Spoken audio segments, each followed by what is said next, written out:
FEMA said, and you can take this as a direct quote, said that they are too tied up at the border to send any more representatives.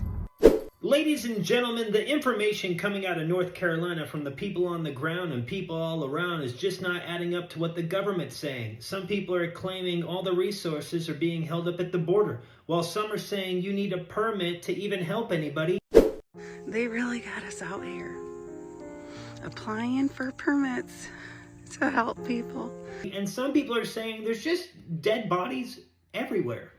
Bodies are not being recovered and are being left in the street to rot. Government officials are coming in and seizing land from people. And locals of Chimney Rock, North Carolina are saying that government officials held a town meeting yesterday. They were told that they would not be able to move back to their homes even if they were still standing. The government was seizing them and it was no longer their property.